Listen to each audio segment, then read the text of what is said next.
Sans filtre, le podcast by Camille. Comment se sentir bien à la fois mentalement et physiquement?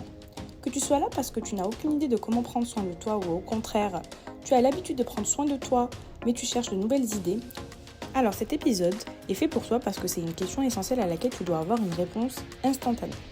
Prends ton carnet et ton thé, on va commencer. Hello à toi et bienvenue dans ce nouvel épisode de Sans filtre le podcast. Je suis Camille sans filtre sur les réseaux. Et aujourd'hui, on plonge dans le vaste monde du bien-être. On va parler de santé mentale et physique, car les deux sont intimement liés.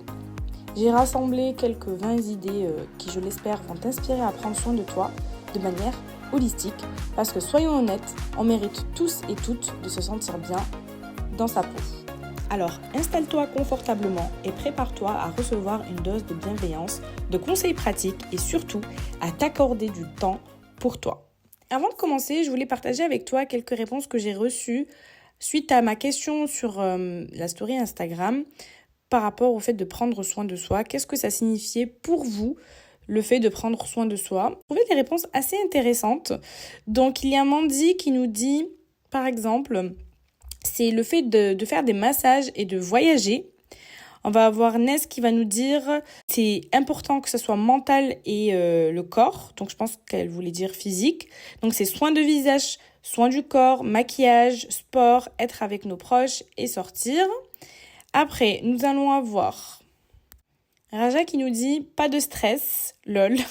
Yasmine qui nous dit prendre soin de soi, c'est faire du bien à son corps et de se chouchouter. Et ensuite, nous avons Jason qui dit être la meilleure version de soi, ou encore Camélia qui nous dit, en fait, c'est mentalement, physiquement, vraiment prendre soin de soi, c'est prendre le temps pour soi-même. En tout cas, merci à toutes les personnes qui ont répondu à ce petit sondage. Et si toi aussi tu veux avoir tes réponses et si tu veux tout simplement participer au sondage que je fais, n'hésite pas à me rejoindre sur Instagram. Pour info, j'ai divisé cet épisode en deux parties. Dans la première partie, on va parler de l'aspect mental et dans la deuxième partie, on va parler de l'aspect physique. Donc dans cet épisode, on va parler du fait de prendre soin de soi, mais aussi de bien se sentir dans sa forme physique, mais aussi dans sa forme mentale. Alors, tout d'abord, dans cette première partie, donc dans la partie mentale, je te conseillerais de voir un psy ou ton médecin. Parce que si tu ne te sens pas vraiment bien aujourd'hui, parfois ça peut être plus qu'une petite déprime, tu vois. Ça peut être un peu plus grave que ça. Tu pourrais souffrir d'un trouble ou être diagnostiqué d'un état qui pourrait nécessiter un examen d'un médecin. Donc je te conseillerais d'aller voir ton médecin ou ton psy, peu importe, ça pourrait t'aider dans ta situation. Deuxième conseil qui rejoint un peu le premier, ça serait de faire une thérapie. Il peut y avoir différentes formes de thérapie. Donc, je te laisse regarder ça avec ton psychologue ou ton médecin. Ou même, il y a des thérapies holistiques. Donc, ça peut être aussi une idée pour bien prendre soin de toi. Troisième conseil que je te donnerai, ça serait de t'entourer de ta famille et de tes vrais amis. Alors bien sûr, les relations toxiques sont à éviter. De toute façon, que ce soit les relations toxiques entre famille ou entre amis, c'est la même chose, hein. C'est pareil. Donc fais le tri, parce que avoir des personnes autour de toi qui sont tout le temps négatives ou avoir des personnes qui sont toxiques, ça peut en fait te conduire à ta défaite dans cette vie. Donc je te conseille de te débarrasser de ces gens-là parce qu'ils servent à rien, vraiment. Quatrième conseil, je te conseillerais de sortir, de faire des activités qui t'épanouissent. Par exemple, sortir, aller visiter un musée, voir une expo, aller voir un concert, aller au resto, un resto peut-être gastronomique ou autre. Quelque chose en fait qui te permettrait de vivre une expérience. Que tu sois seul ou accompagné, c'est pareil. L'essentiel, c'est que tu sois épanoui et que tu passes un beau moment. Et je pense que ça, c'est pas je pense, je l'ai déjà fait. Et ça apporte vraiment... ça fait du bien à ton mental et à ton mental. Ça t'évite d'être dépressive ou vraiment te sentir mal. Ça te permet en fait le fait de faire de nouvelles choses ramène en toi en fait cette espèce d'excitation, de nouveauté et du fait de faire de nouvelles choses. En tout cas, moi, je suis très stimulée par ce genre de choses. C'est pour ça que je te donne ce conseil-là. 5e conseil, et pas des moindres, parce que je dois le prendre vraiment pour moi-même, celui-là. Ne te concentre pas sur le négatif. Essaye vraiment de voir aussi le positif. Oui, parce que il faut bien noter que le positif peut t'aider à améliorer le négatif. On est toujours là à regarder ce fameux verre à moitié rempli, alors qu'on pourrait le voir aussi à moitié plein.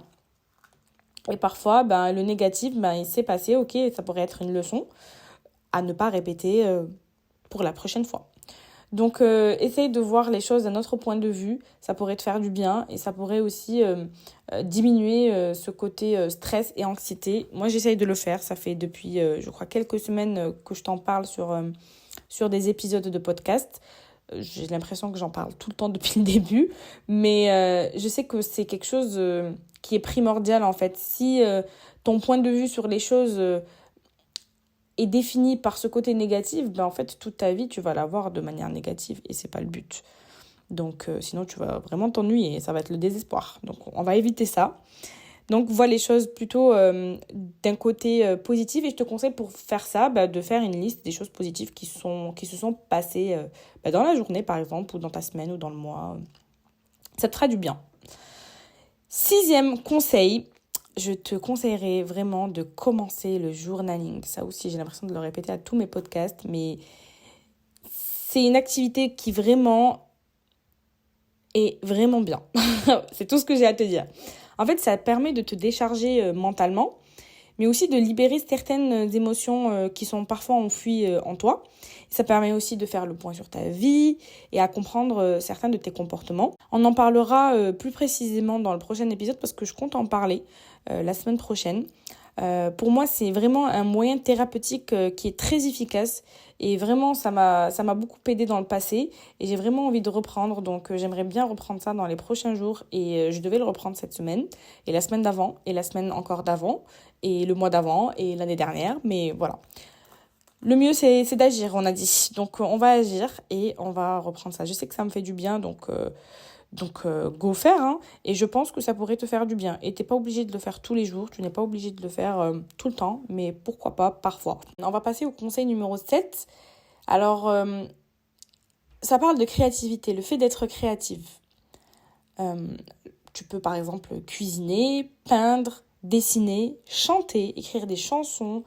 Je sais pas, peu importe, quelque chose qui peut te rendre créative. Par exemple, tu peux même écrire des fictions, je sais pas, vraiment, peu importe, mais vraiment pousser ton cerveau à développer cette créativité et pas stagner. Pour ma part, ça fait longtemps que je sens que ma créativité est un peu passée sous la trappe, que je la stimule pas assez et c'est triste. C'est vraiment triste parce que j'aimerais vraiment la développer plus et je vais mettre en place en fait des créneaux horaires hebdomadaires où je vais en fait laisser vraiment libre cours à ma créativité. Après, tu vas me dire que oui, le podcast c'est aussi une espèce de créativité. Tu n'as pas tort. Mais j'aimerais vraiment avoir une espèce de créativité, on va dire, je sais pas comment expliquer, pas digitale, une créativité manuelle, si on peut dire ça, comme ça. Je sais pas, par exemple avec des couleurs, je sais pas dessiner, mais je sais pas colorier, faire quelque chose. Cuisiner, ouais bof, j'aime bien, mais je brûle tout, donc c'est un peu compliqué. Mais ça me permettrait peut-être de me concentrer plus et voilà. 8e conseil. Alors celui-là, c'est un peu inattendu comme conseil, mais achète-toi des fleurs. Ouais, t'as bien entendu. Achète-toi des fleurs. Et vraiment, ça fait un bien de ouf de voir des fleurs. Déjà, c'est magnifique des fleurs, d'accord? Et t'es pas obligé de mettre 40 balles dans un bouquet. Hein. Vraiment, tu peux acheter des fleurs au Lidl à 5 euros. Allez, peut-être 10 euros. Mais vraiment, ça fait du bien, je trouve. En tout cas, pour ma part. De voir la beauté de la nature. Déjà, comment c'est fait. Les détails, les couleurs. Vraiment, ça me... Comment dire? Ça me fascine, ça m'impressionne. Et je suis vraiment en admiration, voilà, c'est le mot. En admiration devant cette belle nature. Et même, ça fait vraiment du bien, en fait. Et j'ai remarqué qu'on a tendance à attendre qu'on nous les offre, ces fameuses fleurs, tu vois, et notamment par la jante masculine. Pour moi qui suis célibataire depuis toute ma vie, je vais pas attendre encore qu'un homme m'achète des fleurs. J'ai déjà acheté des fleurs pour moi-même et c'était vraiment un sentiment incroyable. Et aussi l'attente, ça aussi c'est un sujet, le fait d'attendre que certaines choses nous viennent des autres, alors qu'en fait on peut les mettre aussi en place nous-mêmes. Et je vais pas attendre qu'un homme ou quelqu'un d'autre m'offre des fleurs avant de me les offrir. Je peux me les offrir toute seule. Et d'ailleurs, eh ben, ça va être ma mission, je vais le noter tout de suite, m'acheter des fleurs. Et si tu me suis sur Instagram, je vais te publier ce bouquet de fleurs. Comme ça, il sera pas un bouquet de fleurs vraiment garni, mais au moins des fleurs. Peut-être pas un bouquet, mais peut-être une seule fleur, ça pourrait suffire. Enfin, bref, en tout cas, m'acheter des fleurs, ça va me faire du bien. Et ça va te faire du bien. Tu m'en diras des nouvelles. Et c'est vraiment noté de mon côté, hein, c'est pas une blague. 9e conseil, se déconnecter des écrans. MDR, ça c'est, je crois, un message subliminal à moi-même parce que moi je suis victime littéralement de ça. C'est un sujet important pour moi parce que la surexposition aux écrans a un gros impact sur nous, un gros impact sur nous, sur nos yeux. D'ailleurs, je te conseillerais de mettre des lumières, pas des lumières, mais plutôt des lunettes à verre anti-UV, anti-lumière bleue, plutôt pas UV, qu'est-ce que je raconte? Mais je pense que tu as compris. Parce qu'en fait, mis à part le côté, on va dire, santé de tes yeux, c'est aussi santé de ta santé mentale. Parce que la surexposition des écrans, elle peut contribuer au stress, à l'anxiété et à des problèmes de sommeil. Et oui, ça, je peux l'attester, l'affirmer que c'est vrai. Parce que ça me l'a fait... pendant 2 mois, j'étais en souffrance, les gars. Moi, je te conseillerais de prendre des pauses numériques assez régulières pour pouvoir favoriser du coup, ton bien-être mental.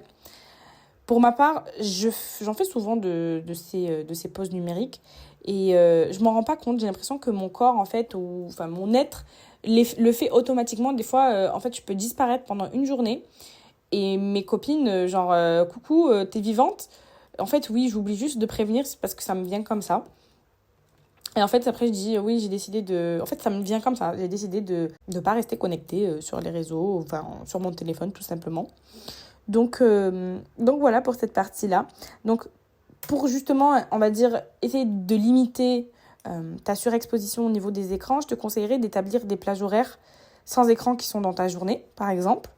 Et tu peux aussi... choisir donc cette fameuse journée par semaine, moi ça m'arrive assez souvent, pour faire une espèce de détox numérique complète. Désolée, je viens de faire tomber mon stylo, le stylo avec lequel j'ai écrit qu'il fallait que je m'achète des fleurs. Je préfère le redire. Et du coup, ouais, choisis une espèce de journée par semaine ou sinon une journée toutes les 2 semaines ou par mois. Personnellement, j'aimerais mettre en place une journée par mois sans écran. Genre partir loin, enfin peut-être pas loin, mais partir un peu loin de Paris, on va dire à 1h et demie, 2h, et partir sans écran. C'est-à-dire que je laisserai mon ordi ici, je prendrai mon téléphone histoire de, tu vois, si je me perds, s'il y a des urgences, mais vraiment, je n'utiliserai pas le téléphone, et de toute façon, si je l'utilisais, ça serait mentir à moi-même et tricher avec moi-même, ce qui n'est pas du tout le but, parce que c'est pour moi que je le fais. Donc, ça sert à rien de tricher avec soi-même. Ça marche pas. Et aussi, je me suis dit que même pour regarder l'heure, genre quelle heure il est, il faudra que je me munisse de ma montre, ok, pour que je puisse lire l'heure sur ma montre. Il faudrait que je change la pile de cette montre-là, d'ailleurs, pour être capable de voir l'heure sur un cadran et non sur un écran. Ça rime et je n'ai pas fait exprès. Voilà. Tu peux aussi remplacer ton temps d'écran par des activités physiques, que ce soit, par exemple, je sais pas moi, comme on en parlait tout à l'heure, faire de la cuisine, des loisirs créatifs, quoi. De la cuisine, dessiner, je sais pas, peu importe. Et tu peux privilégier des moments de détente, Je sais pas, tu peux faire plein de choses. Vraiment, avant nos téléphones, on vivait, je sais pas si vous vous en souvenez. Moi, j'étais hyper créative, j'étais tout le temps dans ma chambre, certes, mais j'aime bien être seule déjà. J'ai toujours aimé être seule dans ma chambre. Ça me permettait en fait de développer ma créativité et je suis trop contente parce que ça a été assez facile pour moi étant jeune, alors que les générations actuelles, c'est assez compliqué de les tenir sans téléphone, sans écran, et je trouve ça tellement triste. Mais bref, anyway, un petit dernier conseil, il y a sur les téléphones, il y a un mode qui s'appelle ne pas déranger. Tu peux le mettre en place sur certaines heures où tu n'as pas envie d'être dérangé, où tu veux faire une petite détox pendant quelques minutes ou quelques heures. Donc personnellement, moi je le fais à 22h. Comme ça, personne ne peut m'appeler après. Bon, j'ai pas trop d'amis et d'entourage dans ma vie, donc ça m'étonnerait, mais de toute façon j'ai mis ma famille et mes amis les plus proches en personnes qui peuvent m'appeler malgré cette option de ne pas déranger, parce qu'on ne sait jamais ce qui peut arriver. 10e conseil, on va passer à la méditation. D'ailleurs, c'est une activité que tu pourrais faire dans les autres conseils que je t'ai évoqués plus haut. Mais la méditation, en tout cas faire de la pleine conscience, t'ancrer dans le moment présent. Tu peux trouver des méditations sur Spotify et YouTube. Ça regorge de séances gratuites et de séances efficaces. Bon, je te conseille pas vraiment d'utiliser YouTube parce qu'on a parlé des écrans, mais Spotify, en vrai, c'est que de l'audio et c'est pas mal. T'as pas besoin de regarder ton téléphone. Donc franchement, go for it. Moi, j'essaye de développer la méditation petit à petit. Faut pas... petit à petit, step by step, parce que la méditation, je sais pas faire. Moi, mon cerveau, je pense trop. D'ailleurs, j'ai fait un podcast sur le fait de trop penser. J'ai donné quelques petits conseils, donc n'hésite pas à regarder, c'est au tout début de mes podcasts. Et c'est un fléau, ça aussi, trop penser. Genre, à chaque fois que j'essaye de faire le silence dans ma tête, il y a toujours une idée qui traverse. Et on m'a parlé d'une astuce, d'ailleurs, sur le fait de trop penser, qui me fait... j'en ai parlé assez récemment avec une personne. Elle m'a dit, en fait, il faut imaginer que t'es genre sur l'autoroute, t'es pas au milieu, mais genre t'es sur le côté, et que tu vois plein de voitures passer genre à une allure. Et en fait, t'es toi, et en fait, toutes ces voitures représenteraient tes pensées qui viennent traverser ton cerveau. Et en fait, genre, quand tu vas sauter sur une voiture, genre, c'est imagé, hein. Donc il faut imaginer. Quand tu sautes sur une voiture, c'est comme si genre tu sautais sur une pensée. Et tu peux pas, en fait, sauter tout le temps sur toutes les voitures. C'est pas possible, en fait. Et tu peux pas sauter sur toutes tes pensées. C'est épuisant, en fait. Donc, si tu choisis de sauter sur une pensée, tu sautes sur une pensée et tu vas pas sauter sur les 46 000 pensées. Et bref, elle me l'avait expliqué d'une manière assez plus simple que ça, je pense. Mais vous pouvez trouver, je pense, l'exemple où ça en parle sur Netflix. L'émission, elle s'appelle Headspace. J'ai pas encore regardé, mais c'est de là qu'elle a pioché cette idée. Cette métaphore, anaphore. On dit une anaphore ? Non. Une analogie. Qu'est-ce que je rêve ? Analogie, métaphore. Oh là là, je fais un mix des mots. Bref, on va passer au conseil suivant, ça sera peut-être mieux. Le 11e conseil que je te donnerais, ça serait de pratiquer de la compassion envers toi-même. Alors, cette idée m'est venue de t'en parler parce que c'est quelque chose qu'on ne fait pas. Genre, il faut être clair et net, on le fait pas. On est la pire personne sur cette planète pour nous traiter nous-mêmes, en fait. Tu vois, même les autres, ils nous traiteraient pas de cette manière-là. Et c'est pas cool. Donc, c'est pas cool envers nous-mêmes. Il faut avoir de l'amour propre. C'est très important. Parce que c'est lié, la compassion envers toi-même, c'est lié à une meilleure santé mentale. Être gentil avec toi-même, ça réduit le stress, ça améliore l'estime de toi et ça favorise la résilience face aux difficultés. Donc, tu peux par exemple identifier tes pensées en mode autocritique et tu peux les remplacer par des affirmations positives. On en a déjà parlé dans plusieurs de ces podcasts-là, notamment, je crois, la peur du changement. Tu peux aussi t'accorder du temps pour des activités que tu aimes. Ça, c'est genre... Le fait que t'accordes du temps à des activités que tu aimes, c'est que tu t'estimes toi-même. Je sais pas si tu vois ce que je veux dire. Tu peux aussi, par exemple, cultiver une attitude de bienveillance envers tes erreurs et tes imperfections. Ça aussi. Et aussi pratiquer par la même occasion la méditation, de la compassion pour renforcer ton amour-propre encore une fois, envers toi-même. De toute façon, amour-propre, c'est forcément envers soi-même. Donc bon, 12e conseil, et dernier conseil d'ailleurs pour cette partie mentale, c'est de pratiquer de la reconnaissance. Ouais, de la gratitude, ouais, c'est un autre synonyme. En fait, la gratitude est liée aussi à une amélioration de ta santé et surtout à la satisfaction de ta vie. En reconnaissant les aspects positifs, tu développes une espèce de perspective plus optimiste envers ta vie, envers tes actions, envers toi-même. Et quelques petits conseils que je pourrais te donner dans ce conseil-là, c'est de tenir un journal et faire ce fameux journaling pour noter quotidiennement ce pourquoi tu es reconnaissante. Tu peux exprimer de la reconnaissance envers les autres personnes par des mots ou par des gestes. Tu peux aussi faire une liste des réalisations et des moments heureux que tu as eu dans la journée, que tu as eu dans la semaine. Enfin, vraiment le faire comme tu veux. Mais n'oublie pas de le faire assez souvent pour garder cette régularité et ne pas oublier, quoi. Et prends conscience aussi des petites choses positives du quotidien. C'est hyper important. Parce que quand tu prends ces petites choses ensemble, petites choses, et ben ça en fait des grandes choses. Donc, let's go for it. Je sais pas pourquoi je parle en anglais. Excusez-moi. Mais moi, ça m'énerve.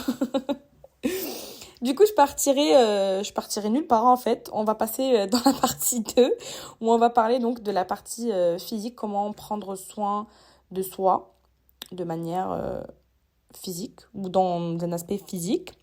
Alors, premier truc que je te conseillerais, premier conseil, c'est de danser. Tu vas me dire, ouais, mais c'est bateau. Mais en vrai, c'est pas ça que j'allais mettre en premier.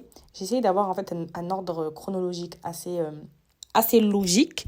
Pour moi, danser, en vrai, ça permet de libérer plein de choses. Et d'ailleurs, il y a je sais plus comment ça s'appelle. Attends, il faut que je regarde. Voilà, j'ai trouvé. En fait, ça s'appelle le shamanic shaking. Je sais pas vraiment si ça s'appelle vraiment comme ça. La danse extatique, je sais pas du tout. C'est dans les trucs spirituels, de méditation asiatique, etc. Et en fait, apparemment, bon, voilà, hein, apparemment, je sais pas, j'ai pas encore testé. Enfin, si, j'ai déjà testé et j'ai vu des différences. Mais apparemment, en dansant, en ayant en fait le corps qui bouge, en fait, ça permet... Enfin, pas qui bouge, mais qui shake, qui bouge de manière un peu, pas brutale, mais je sais pas comment expliquer.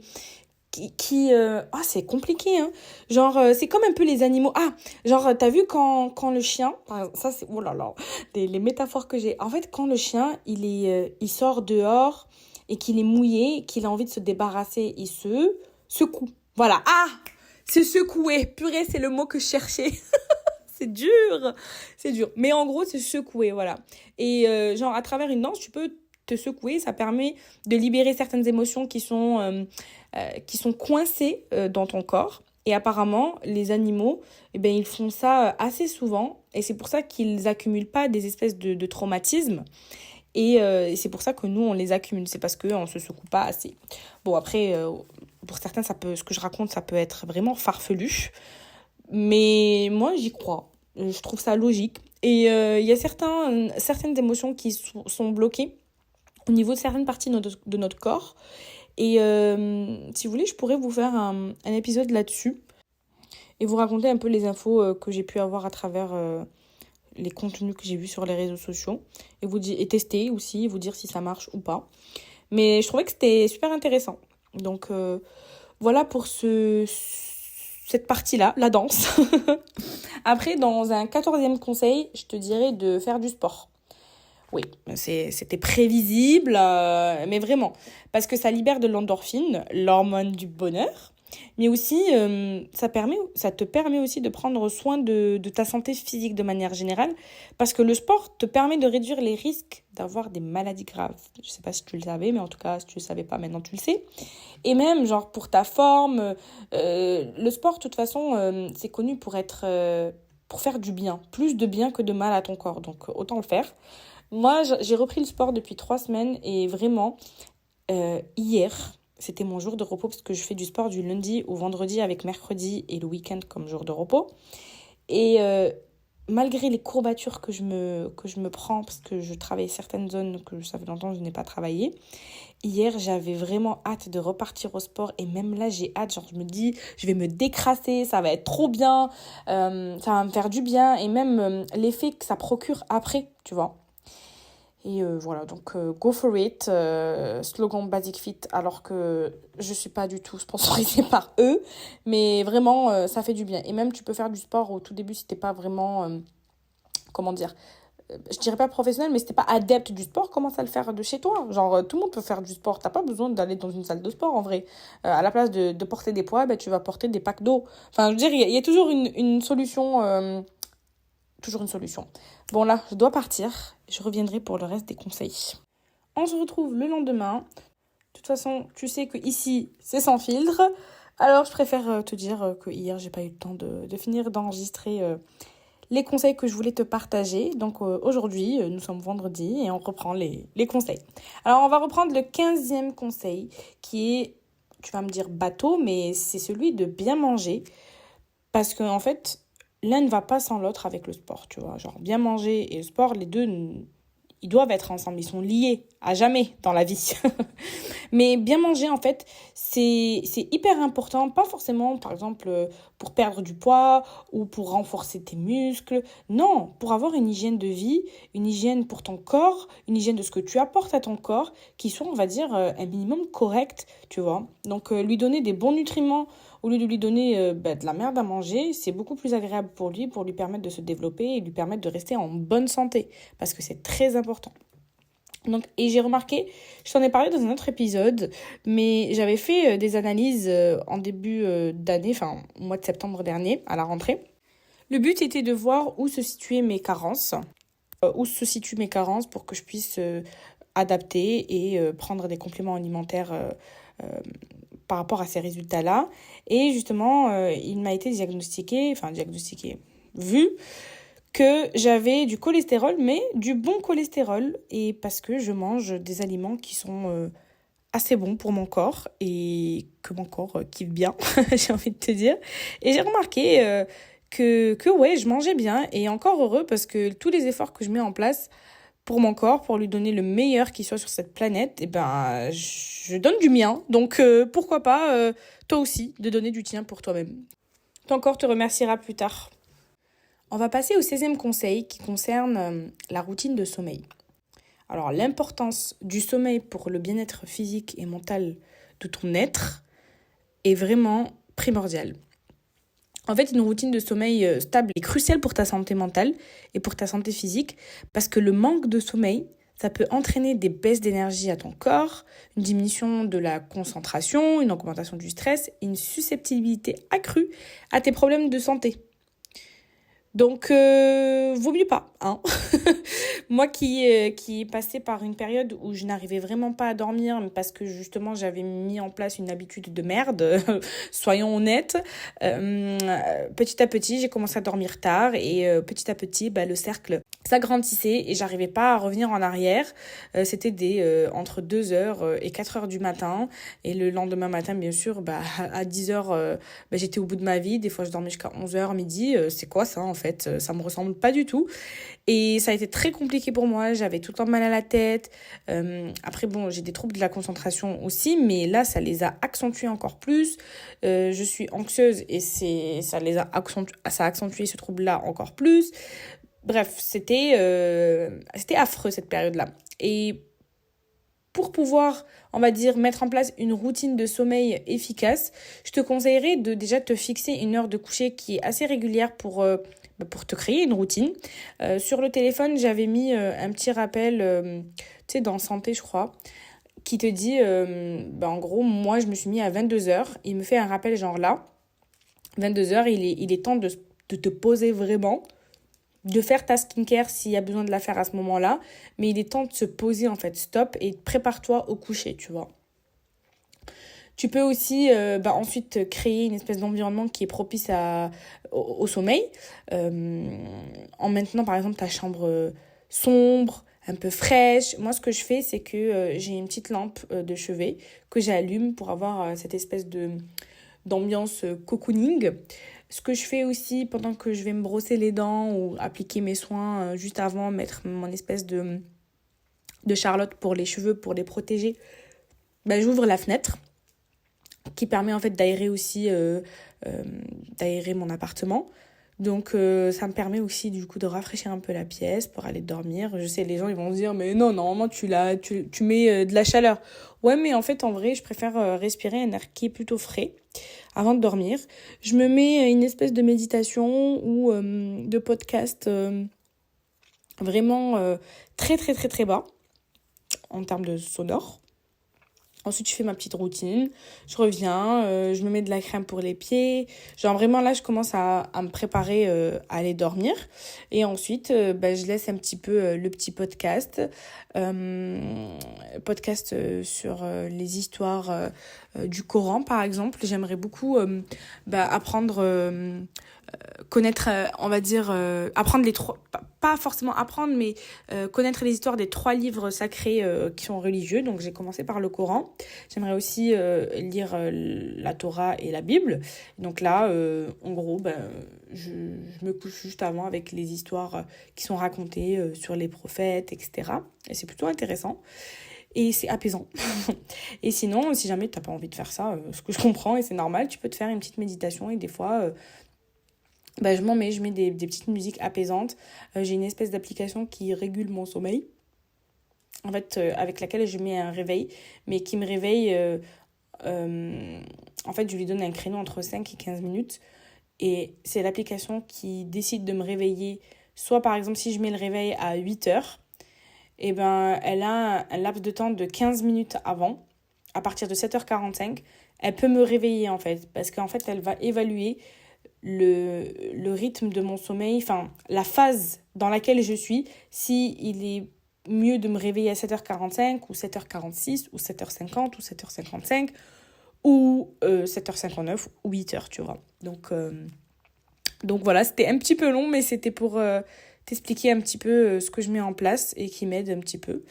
Donc voilà, et aussi pour essayer de revenir à des horaires, on va dire, assez fixes, si tu veux. Enfin, c'est pas vraiment un conseil que je conseille. C'est en gros de t'épuiser.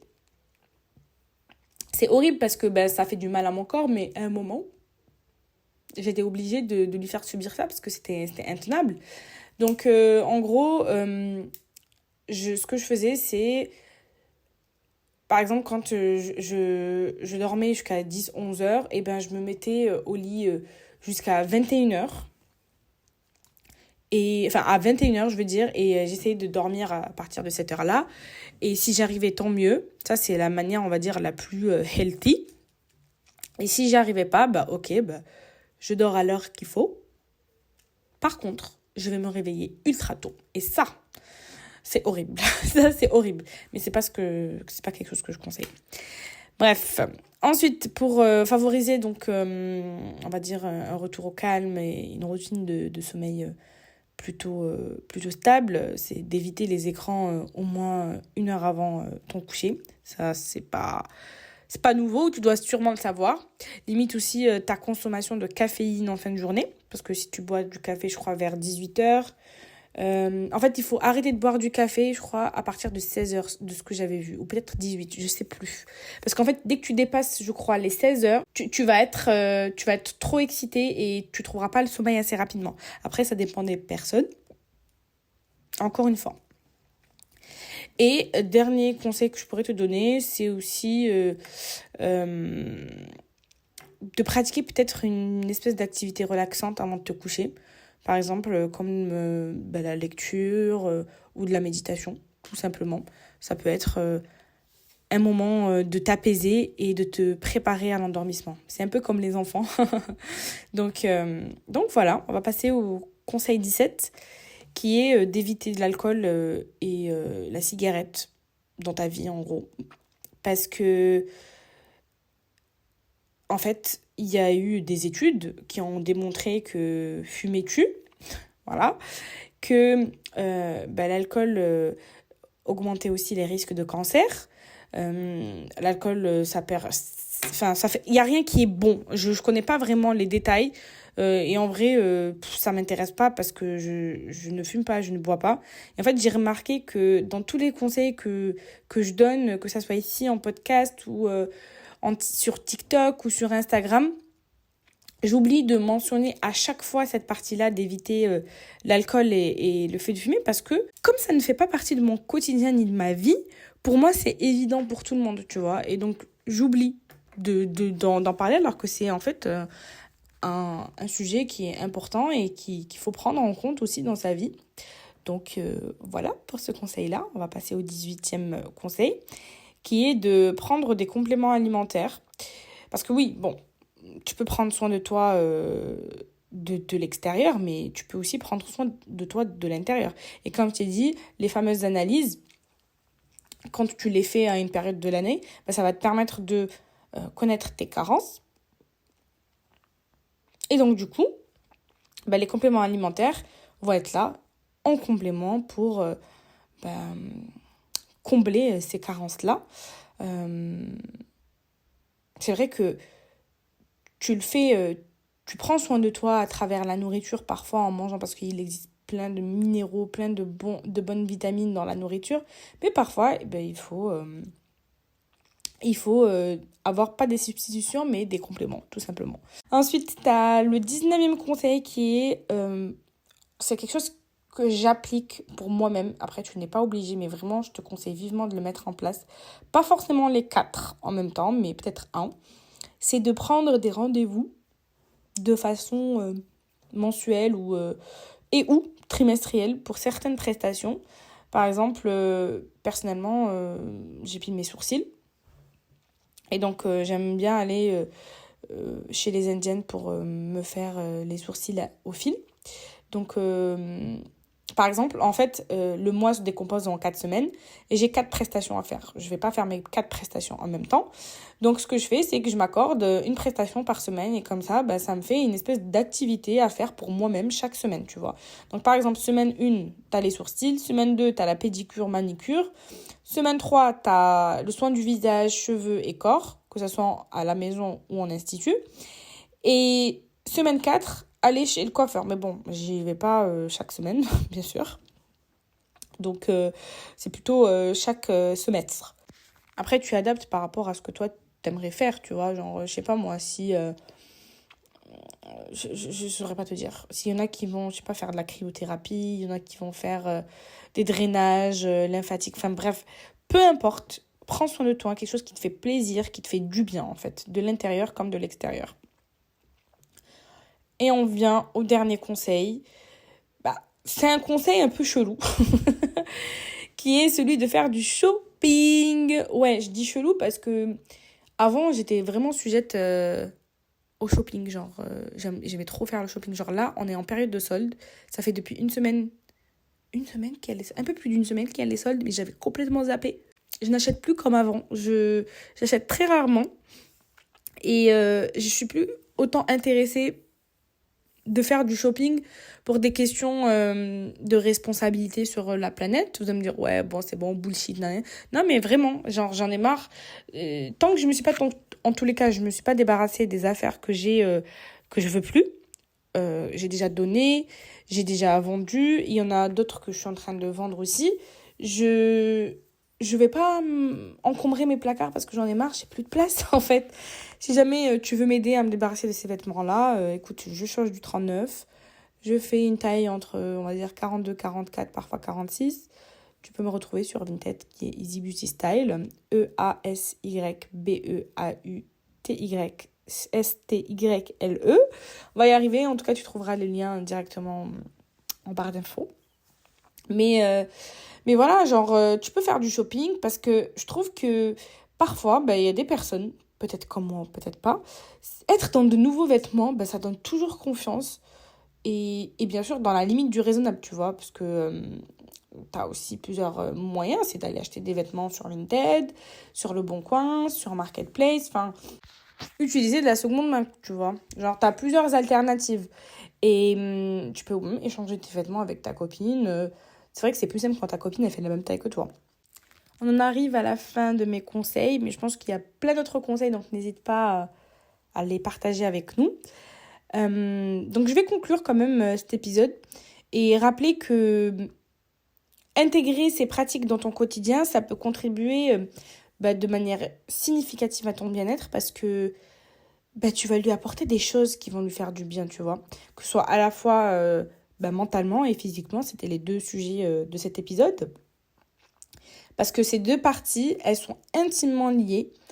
Et n'oublie pas que, bien sûr, la régularité et la bienveillance envers toi-même sont essentielles pour des résultats durables. Des résultats durables, des conseils que tu vas mettre en place, encore une fois.